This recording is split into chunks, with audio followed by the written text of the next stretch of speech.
live studio audience. Fire up the projectors, turn on your TVs, and adjust your antennas. It's time for the Screen Addicts podcast with your hosts, Chris, Steven, and Jeremy.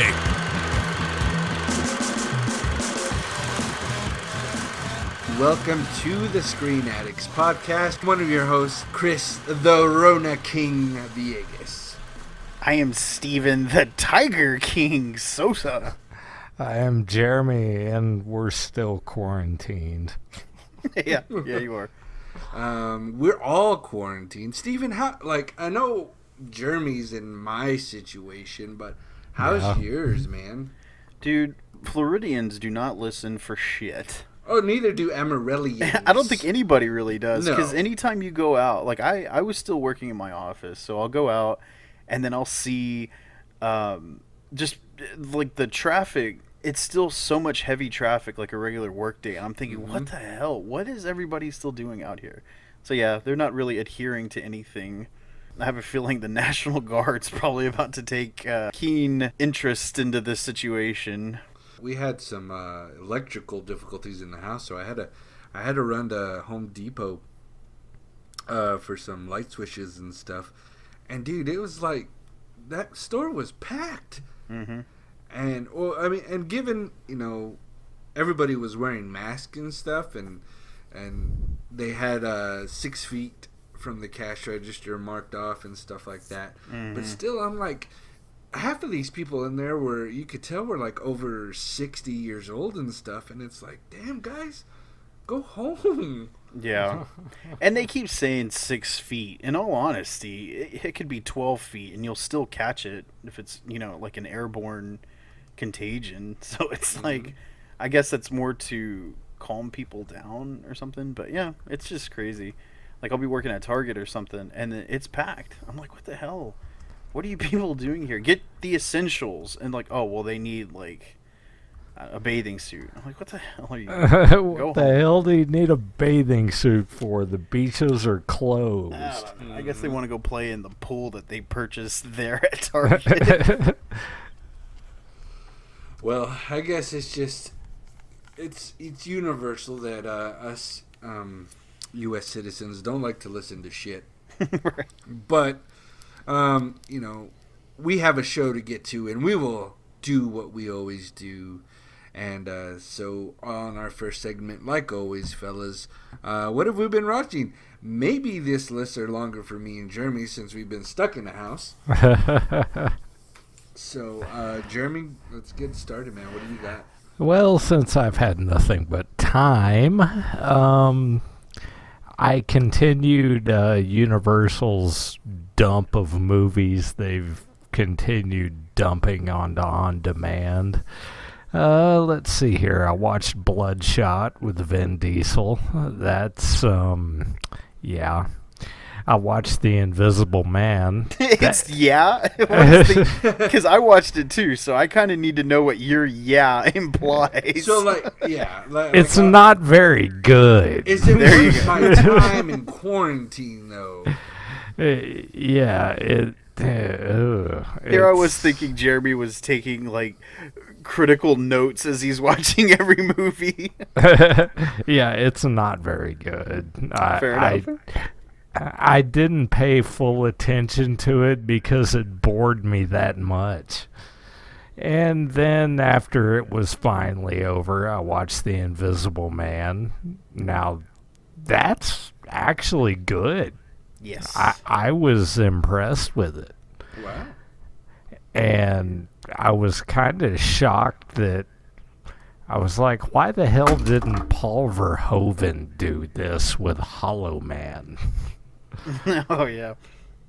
When you think about the difference between Hollow Man and Invisible Man, like Hollow Man is more of a special effects friendly, which is something that Verhoeven specializes in, whereas this newest one is just pure suspense, Oh, yeah. And they do rely a bit of technology, which kind of updates the story to a way that I thought was really impressive, but they don't rely on the CGI as much as Hollow Man did. And I like Kevin Bacon as a bad guy, so that's always. Oh yeah. And he's the focal point of the story. Like in Hollow Man or in The Invisible Man, you're just kind of like, is he there? Because you kind of think, okay, is she crazy or is he really there messing with her and stuff? And it was really good. Yeah, he's really mostly there.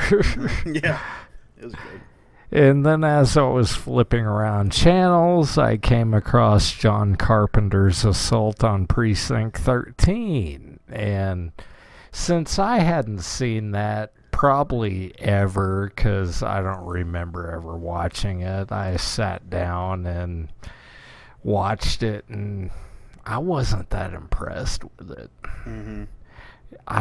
I thought Ethan Hawke's remake was better. Wow. I was going to ask you if you saw... Lawrence Fishburne was in that too, right? Yeah. Yeah, I remember the remake. And then I was like, okay, so I got some other John Carpenter movies I can plug in and watch. And okay, so I watched Escape from New York, The Thing, Vampires. And did you watch Chris's favorite? Yes. Ghosts of Mars? Of course, I saved that for last. Oh, shit. Man, I remember when we went to go see that. Because tide's high, time to stay alive. Cube's chrome guns. Man, I remember seeing that in the theaters with you guys. You're like, do we hate this movie or do we love this movie? I don't know what's going on. It's very difficult to determine. I know. Still is. And then since I haven't ever gotten around to it, I finally got around to watching Sicario de Soldado. What? And you didn't... What do you think of the sequel? It's not as good as the first one. No, but I thought it was still pretty good. It still has some pretty good action scenes in it. But that first one, though, man, God, it is such a great movie. The problem with this sequel, the first 100 minutes feels like you've been sitting there watching it for 3 hours. Yeah, it's not as heavy on the action. And then since I've just been off work and what the hell, I watched the Raid 1 and 2, and then I watched the complete extended Lord of the Rings trilogy. Damn! Well, that takes up a whole day right there. Yeah, that's 10 hours plus on its own, so... But that's my list. Well, Jeremy was actually busy. He was. Well, that's what happens when you're stuck at home. I know. When you got nothing to do.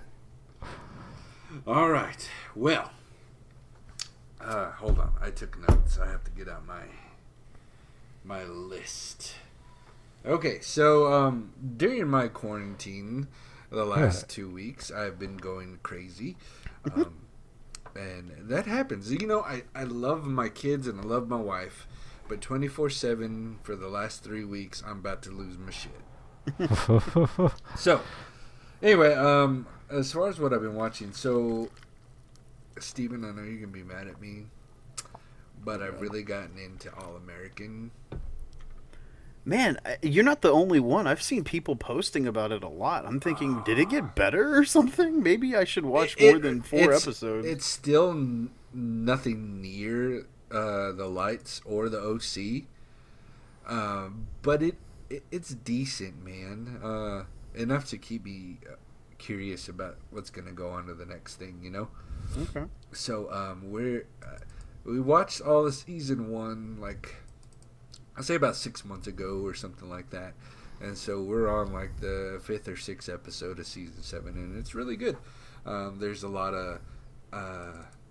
it's starting to get into a lot of the family drama part of it aspect, and the boyfriend-girlfriend drama aspects as well. So we've been busy with that. We've also continued... I don't remember if I mentioned this last time, but... Good Trouble is a series on Hulu. Yeah, I did. Yeah, you mentioned that one. We keep watching that one. That one's still pretty good.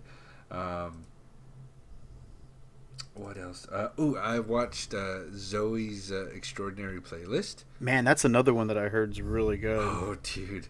There's only, I think, 7 or 8 episodes out right now, and I got caught up with all of them within like 2 days. Oh, wow. It's really good. I enjoy that show a lot. It's real fun. And I like the fact that it doesn't just focus on one type of music, one genre of music. It hits them all. So that's fun with it. What other TV? I think that's all the TV we've been watching. Of course, we keep up with our ones that we always do, like Grady's.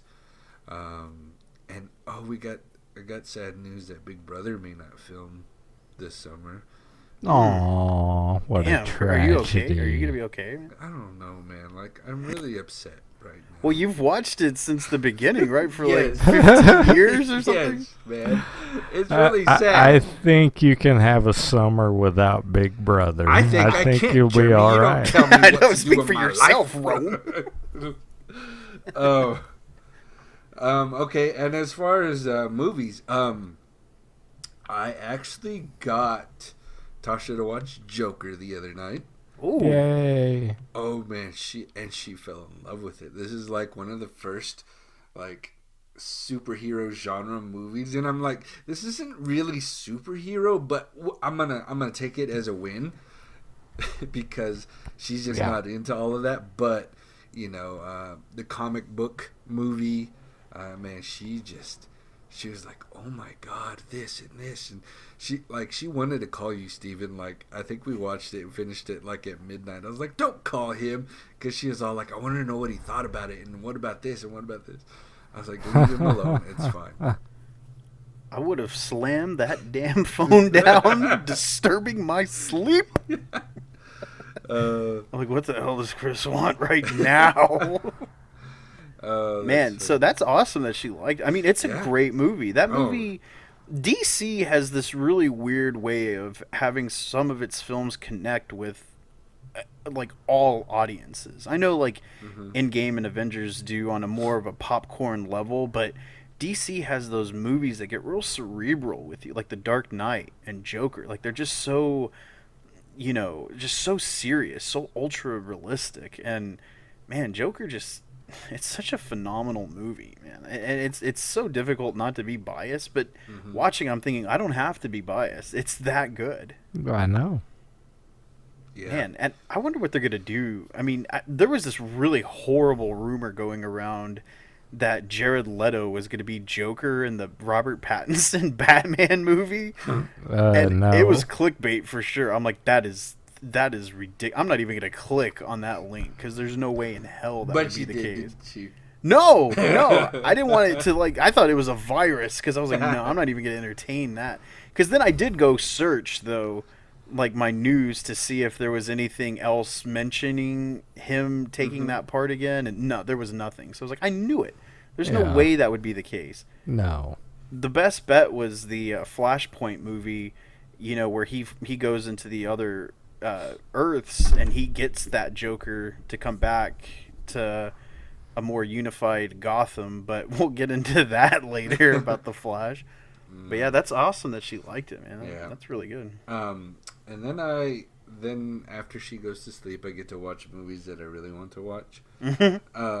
Which this one, Guns Akimbo. This movie is definitely right up Jeremy's alley. It has Harry Potter in it, and it's just a weird, just shoot 'em up gamer movie type of deal. Dude gets pistols bolted to his damn hands, so they make him play the game of death type of deal. So it's very gory, very bloody, like I said, right up Jeremy's alley. But it is definitely weird to see Harry Potter in that type of role. So I also read a rumor that people are wanting Daniel Radcliffe to be the new Wolverine. Uh, I will say, though, he's very short, right? And Wolverine is only like, what, Jeremy? 5 feet tall, 5'1", something like that? Yeah, he's Like, he's really, really short, but stocky as hell. So, I don't know, man. If he were to beef up, which... That's a lot of beef. that's a lot of beef. That is a lot. That's more than the 3 cow cartel, man. Yeah. But I don't know. That would be definitely out the box. But yeah. So if you're into the shoot 'em up, bloody gore movies, definitely check out Guns Akimbo. It's a fun watch when it's late at night. Nothing I would say go right now and watch it. But it's fun. Also watched Onward with the boys since it released early on Disney Plus. Aww. And man, I just want I want a damn cartoon movie, an animated movie that doesn't have a damn tragedy in it to make me cry. Yeah. Like seriously. yeah. So it's just like, damn, man, like, come on, and it's sad, and I'm like, ugh. Anyway, but it's good at the same time. And then me and Tasha sat down and we watched Knives Out. And that's funny. I liked that movie. It was pretty good. It is. I mean, it's like a modern day Clue. Yeah. Sure. And, Daniel Craig's accent, what did, Steven tell me it was like Kentucky Fried Detective or something? Yeah, Kentucky Fried Sherlock. Yeah. Mr. Blanc, I gotta tell you, he talking like what's the rooster cock, or no, foghorn leghorn. Yeah.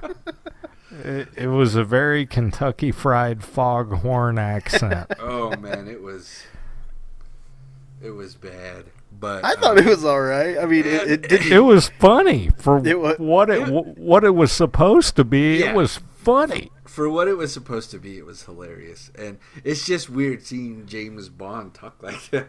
Yeah, it was. Well, the same thing. Watching that, I felt the same way when I watched Logan Lucky, because in Logan Lucky, he plays this just pure white trash NASCAR.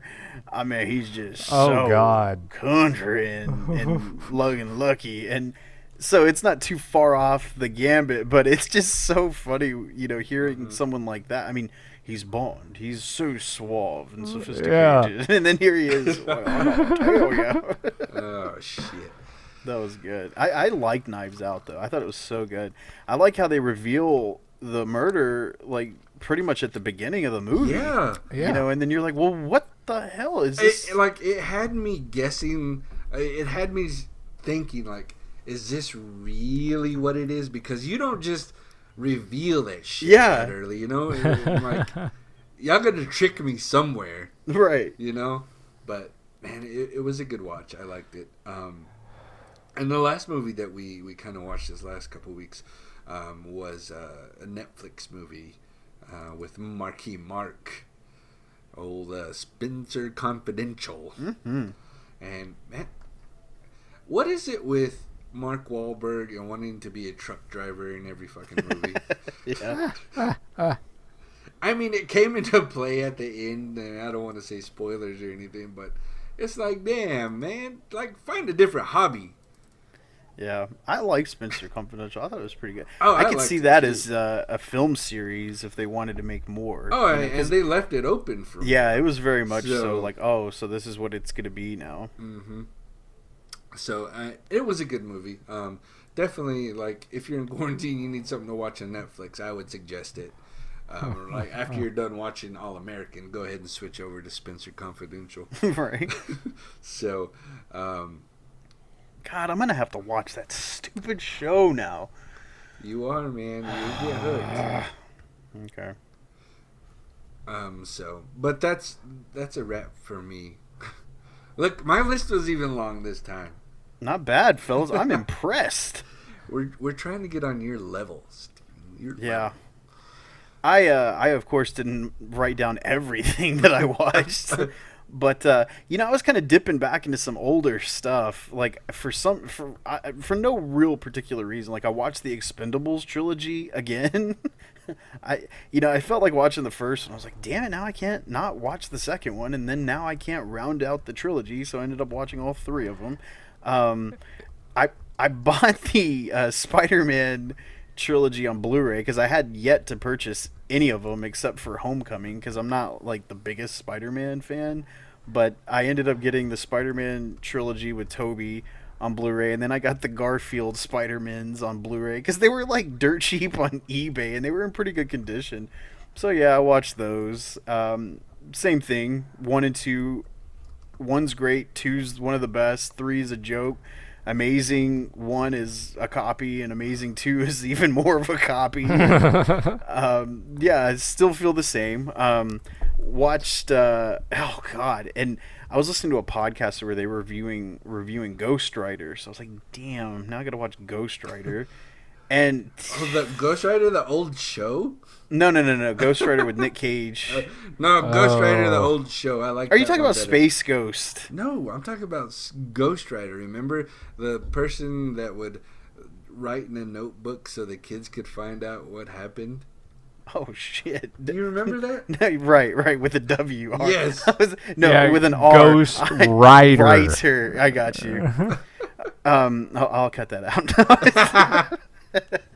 But no, definitely not. Actually, I would have preferred to watch that because, man, that Ghost Rider did not hold up very well. The writing is just so bad. Oh, isn't Spirit of Vengeance so wonderful though? I decided to watch that one as well.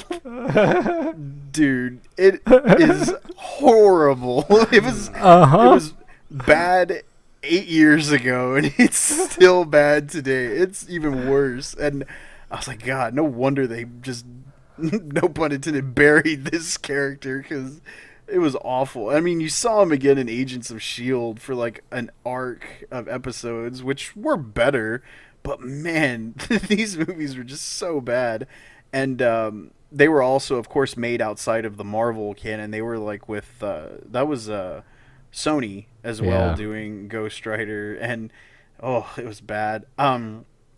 Speaking of good superhero movies, I watched the new DC animated film Superman Red Son, where it's the story of what would happen if Clark Kent landed in Mother Russia during the Cold War rather than good old wholesome Smallville, Kansas. And it was really good. I mean, the people, like I've said it many, many times, the people that do those DC animated movies should be making the live action movies, because the stories are great.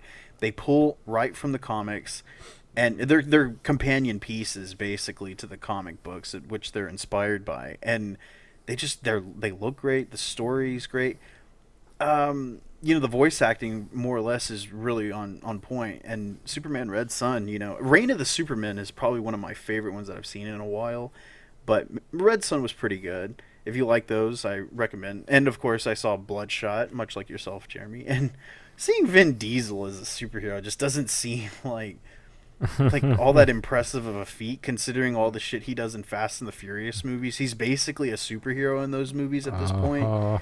And so it's like I don't know. Bloodshot was okay, largely forgettable. It came out like at a time right when the theaters were starting to close down. Yeah. So it's like people didn't really go see it, and that was one of those early release films, and I think it's just best that it goes away forever. But I did see 2 action films. One was a director named Timo Tajanto. I know I'm probably butchering that name. Tajanto, I don't know, but he's Indonesian, and he made this film with Iko Uwais from The Raid called Headshot, and it's basically like the Indonesian version of Jason Bourne, but the fighting is so good. It's The Raid. It's basically like The Raid, and the fights are great. It's bloody. Jeremy, you should watch it. Headshot, and I see I got blood and headshot. I got a lot of shots going on this weekend. And there was another one on Netflix called Revenger. It was Indonesian as well. I've been going to Indonesia a lot this last week. But it was about this man who infiltrates this island prison to find the man that killed his wife and daughter, and he's a cop, and of course he knows martial arts better than anyone in the world, and it was pretty good. Watch Just Mercy, I wanted to say Vince from Friday Night Lights, but Michael B. Jordan and Jamie Foxx, the story in which he's defending him, an innocent man in prison. Really good movie. And just today we watched the Impractical Jokers movie, and it was pretty funny. You know, they did something that Bad Grandpa did, where they mix in the pranks and jokes within a narrative of a story. It's kind of like Jackass with a plot, you know? And the plot was pretty good. It was funny. It opens up with them in 1992 crashing a Paula Abdul concert, and then like fast forward to today, and Paula Abdul sees them, and then they're the Practical Jokers, so she invites them to Miami, and they take a road trip from, New Jersey to Miami, and they're doing their little pranks along the way. It was funny. If you like Impractical Jokers, you'll like that. And as for television, we watched Ozark season 3. Damn, that show is good, so good, so tense too. And like if you like crime drama, Ozark is, and I mean it's on season 3. So if you already have watched either 1 or 2 seasons, you'll end up watching this one. It's really worth your time. What Sonia got it in her head that she wanted to watch all of the Survivors, and apparently Hulu has some. They have all of the seasons, right? But they're missing like episodes out of those seasons, which is really stupid. Like for example, they'll have all of season 1, season 2 is missing like 4 or 5 episodes from the entire season. So who's gonna watch it like that? So of course now we got to get CBS All Access because they had all of the episodes on there. So she's trying to catch back up, and I'm like, oh yeah, I remember that from when we were in high school. This person and that person. But it's been pretty cool seeing how you evolve with the game. Kind of like you, Chris. You've been watching Big Brother forever. It's like Survivor. We've been watching Survivor forever, and you forget. They're like, oh man, dude, those first 3 seasons they were roughing it, bro, like hard. Yeah. And now it's so cush, it's just funny. But yeah, and then finally last night and the night before was the 2-night event WrestleMania, and oh man, I'm a lifelong wrestling fan, right? So I'm, and it's cool that they put on the show for everyone, but come on, man, crowd reaction is the just another cog into a wrestling match. It's what makes matches more memorable, is seeing the audience pop or seeing the audience react or boo, just anything. And man, I was saying that there were a lot of storylines that come to fruition at WrestleMania, and there were a lot of new champions crowned for the first time, and I thought, oh my god, if this was in front of an audience, they would have just had massive reactions. So I felt really bad for the performers, and but again, it's nice that they attempted to do it. But man, it was pretty rough, man. Like Edge, he's been gone for 9 years because his was like, what the hell is Edge doing there? Yeah, he came back, and that story with him and Randy Orton started at Royal Rumble. Dude, it was great. One of the best storylines. And then, of course, all this happened, and you're like, oh, this poor bastard comes back after 9 years when he returned at the Royal Rumble to the biggest pop of the night. And that's kind of what you would have expected to happen at WrestleMania because he won his match, obviously. But, man, I just felt bad. You had a new champion, Drew McIntyre against Brock Lesnar. Again, first time champ, would have had that massive, I don't know. It was just kind of sad watching. It was bittersweet, basically, is what I'm trying to get at. But yeah, and it was pre-recorded. It was, yeah.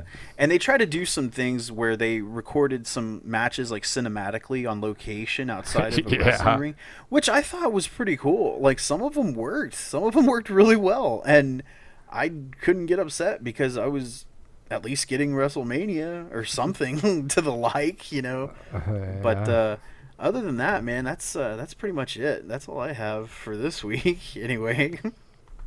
Did I read somewhere that the Gronk won some sort of title? Oh, jeez. Yes, Gronk was the host.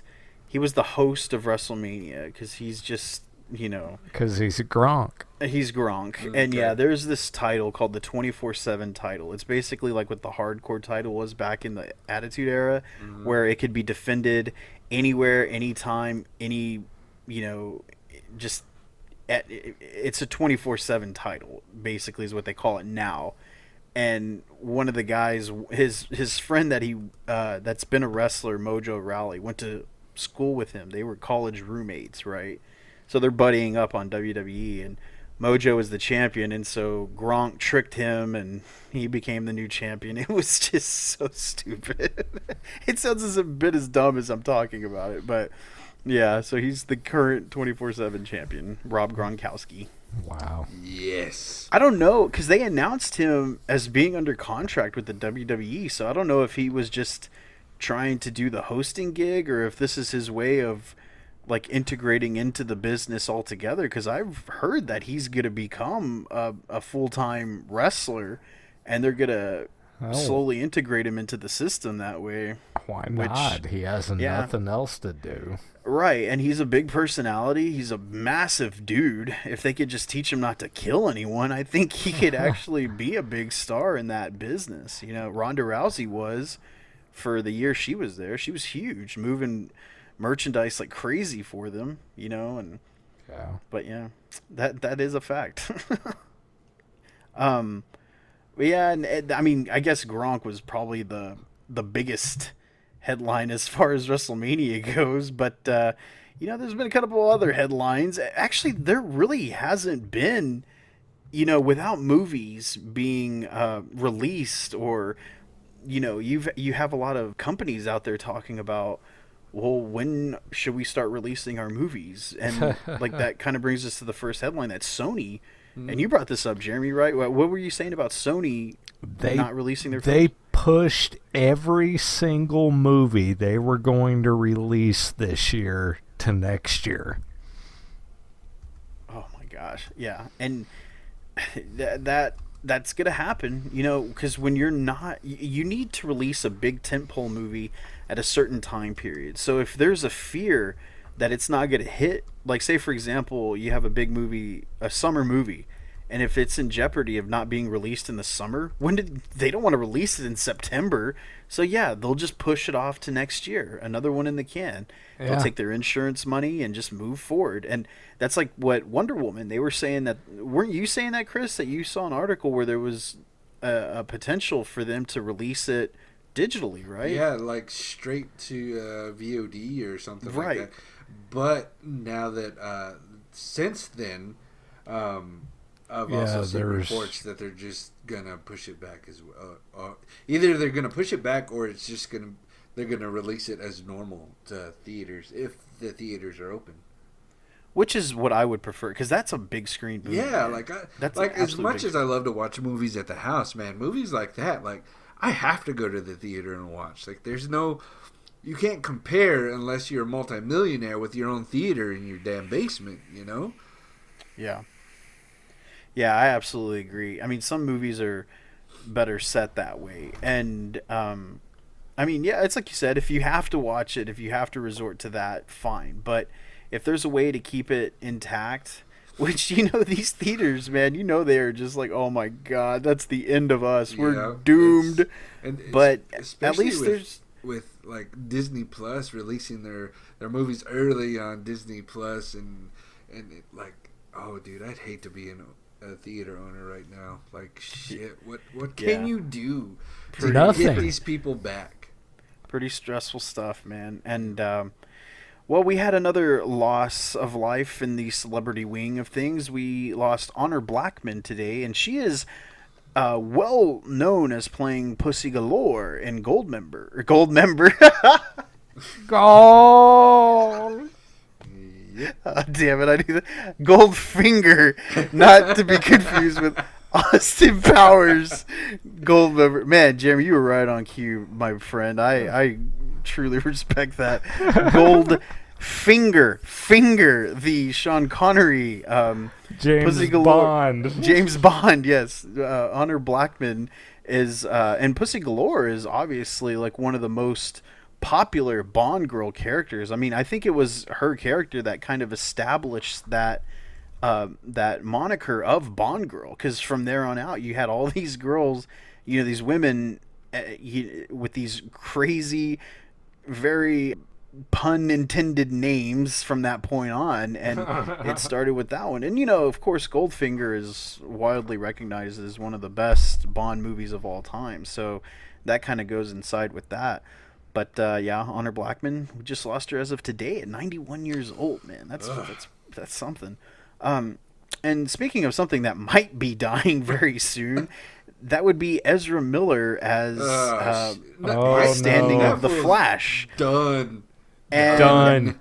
I had to. There was a video released of young Ezra, who I don't know. The video is very weird. I watched it a couple of times. He's basically out in this outside, and he's goofing off with this fan, playing around with her or something. But then he chokes her and takes her down to the ground, and I don't know, man. It was very weird situation going on there, but pretty much that's enough for many people to say, who cares if he's joking? He's still grabbing her by the throat and throwing her down on the ground. Who jokes like that? And the Flash wasn't fast enough to avoid that camera. There it is. There. Man, Jeremy is just zinging them out today, buddy. But I mean, it's true though, because it's damn it, he and I really liked him as the Flash, and he was even in the Crisis on Infinite Earths as the Flash, and I don't know, it's just you were really looking forward to that Flashpoint Paradox movie, and it was so close. We were there, we were getting there, but now this is probably going to really put a halt on things, and I don't know, man, it just sucks. Hey, that opens the door for him to think about bringing the CW kids over to the cinematic side. I mean, God, why not? Bring the whole damn cast over. I know. Of course, Stephen Amell would be the most pissed off because he died. Oh, God. And so he's now they're transitioning He all died? of them. Yeah, an Arrow. He died. Yeah, thanks for telling me. Spoilers. Oh, you were watching it. I You were was. No. Yes. I was just kidding. He didn't die. He goes into the Lazarus pit. And isn't that a resurrecting pit? Exactly. Moving on. But yeah, so it's just funny that I don't know. It's just so discouraging.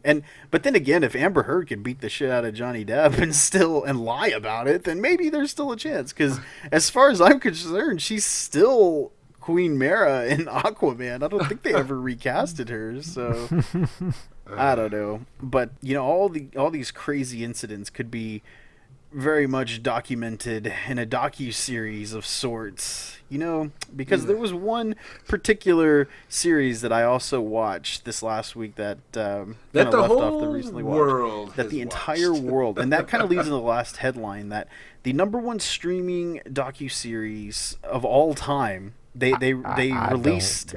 I don't get it.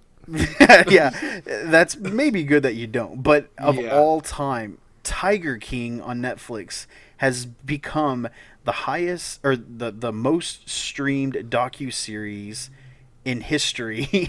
See what quarantine does to people? See the shit that we watch in quarantine. Exactly. It's funny because Sonia and I, we were talking, last week, people were talking it up and we were like, what the hell? This looks stupid. And then we kind of talked about it, and I said, stupid. But then we were like, well, all these people are into it. Then it's got to be interesting. So we started it, and then we watched all 7 damn episodes. Not interesting. Jeremy, you are one person in the vast nation, my friend, because it is such a polarizing show.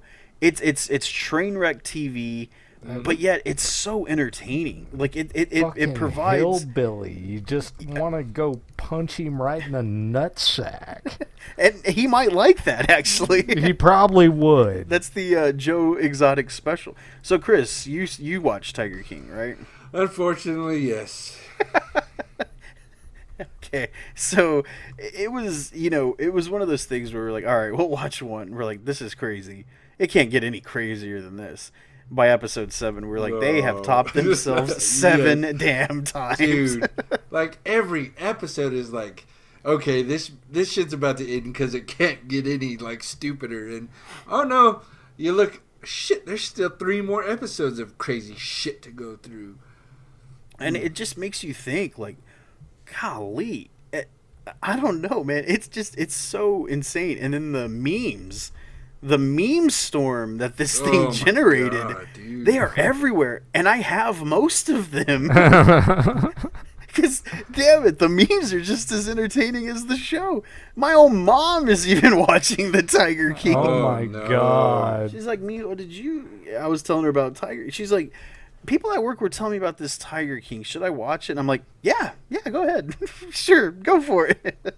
And then I want to know what you thought as soon as you're done. And then I can almost hear Esther. Oh, mijo. Yeah. Because after 2 episodes, I call her. I'm like, what'd you think? She's like, this is crazy. These people are crazy. I'm like, so you're going to stop watching it? She's like, well, no, I want to see what happens. Like, exactly. That's how they hook you. That's how a tiger paw, they'll take you in. But, yeah, it made me think about other good docuseries. Like, say you didn't like Tiger King. Well, what are some that you could possibly recommend to our listeners that you would think would be more worth their time or interest?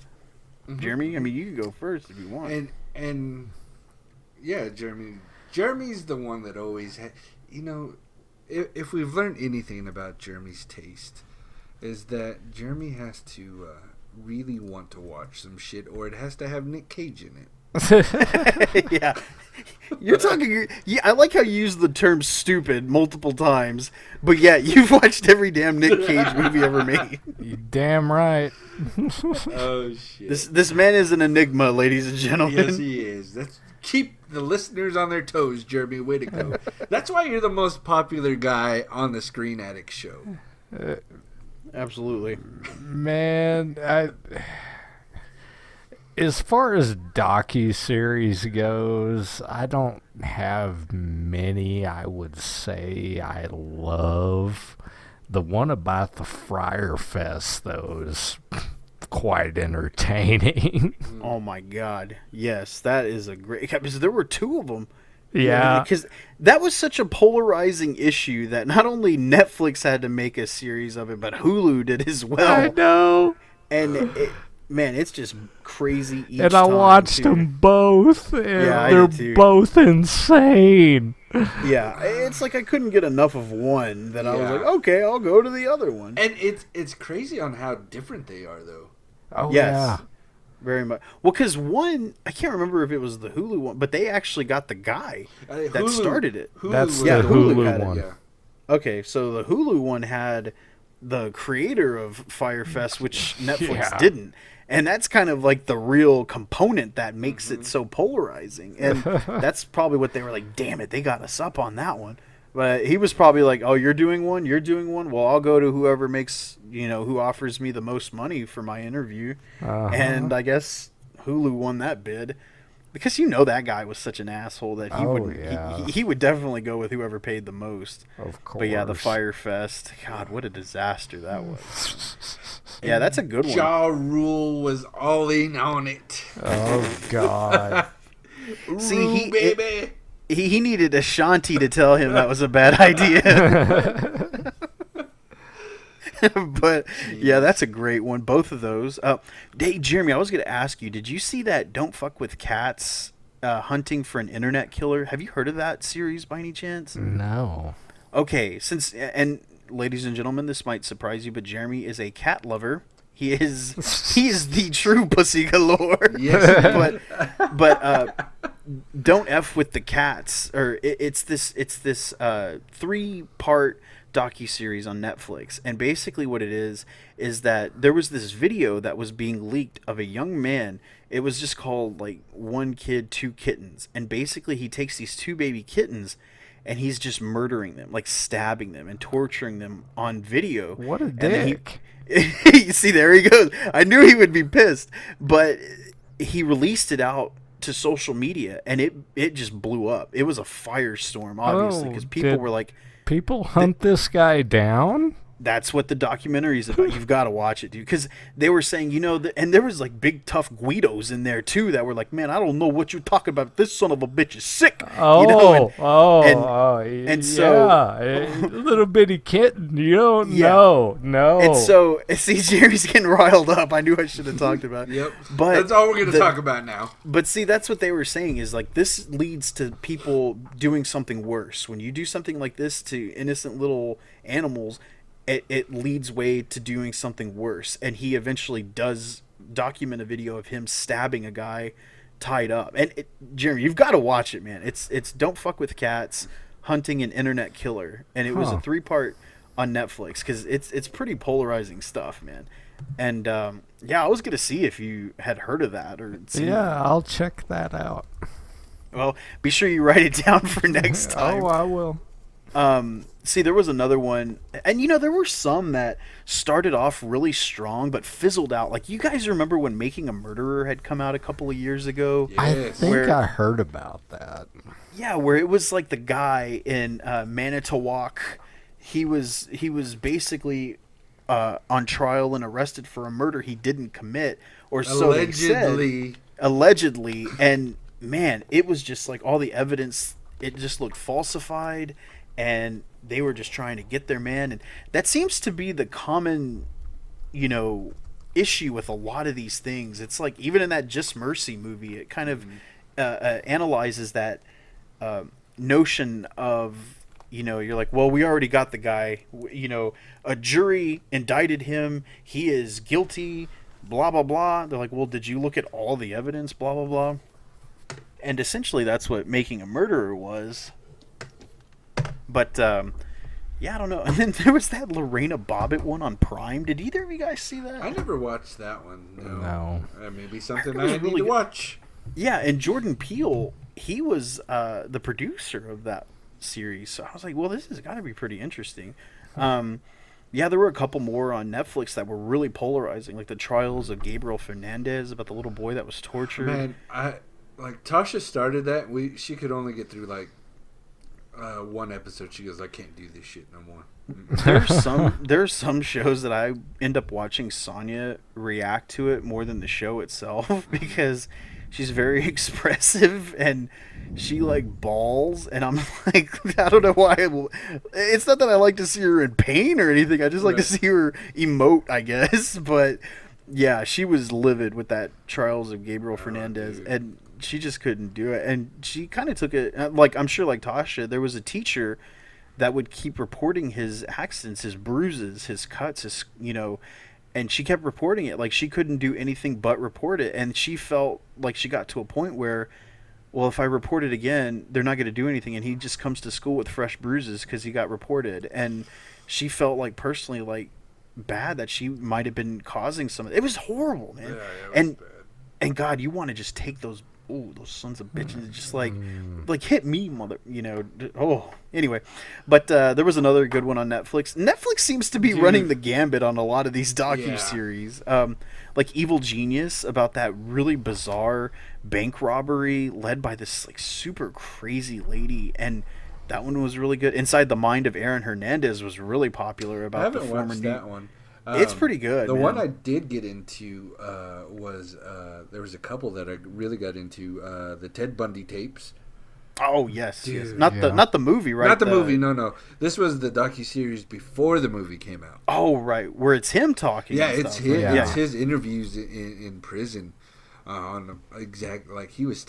They just went through and he said, "This is why I did it. This is what happened. This is what happened." And it's like, oh, dude, it was so intriguing, and I can. It sucks to say, but I can see why this dude was so charismatic. Just the way he would talk, and the way it's damn, he just pulled you in. It's crazy.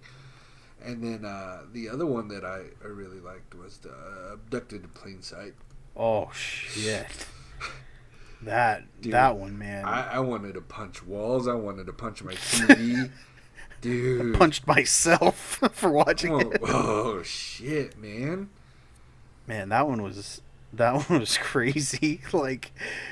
Everybody was crazy in that one. Everybody. And it was just, that Abducted in Plain Sight was definitely one of those just mind-numbing. Oh God, yeah, that was really bad. It was good. It was a good documentary, but It's just it's hard to watch. But like, that's one of the ones that like you start to watch it, and you have to finish it because you have to know that the guy got what he deserved in the end, and it's like, oh shit, man, like, yeah. oh. Well, it was like that one that I was telling you guys a couple of weeks ago on HBO, that I Love You Now Die, the one with the girl that basically she was texting her boyfriend. Yeah, you were like, the one that told me to watch it, and we watched it. Oh, dude. And you know, it's funny, like a great docuseries is something that appears pretty cut and dry, but then that's just scratching the surface of things that actually take place. Right. And man, that one was one of those, because like you at first thought, this horrible monster, like how could she even live with herself? And then you're like, God, I feel kind of somewhat sympathetic to her. I mean, what she did was still wrong, but then you start to understand like her her mentality's off, her issues, her mental dilemma. It's just that was a great docuseries. Yeah, but it really was. I don't know, man. But none of them top the Tiger King for some damn reason. No, yeah, none of them are even close, man. Jesus. None are even close. But And you know whose fault it is? It's that Carol Baskin. Carol fucking Baskins, let me tell you. I tell you that bitch, Carol Baskin. Jeremy, finish it, Jeremy. Come on, man. How far did you get? Well, let's see here. I fell asleep watching it the other night, so I honestly have no idea where I'm at.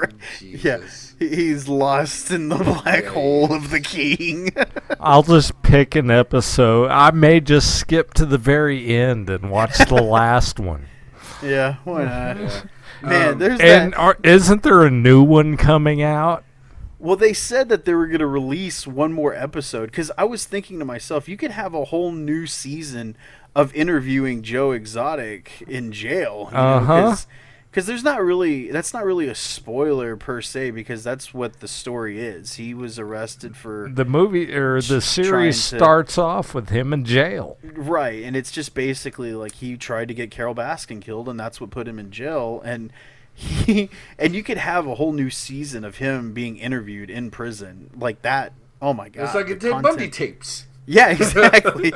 But man, and I would want a fresh new soundtrack. I think Joe Exotic, some of his songs have been ringtones for me. You know, the crazy thing is the dude doesn't sing horrible.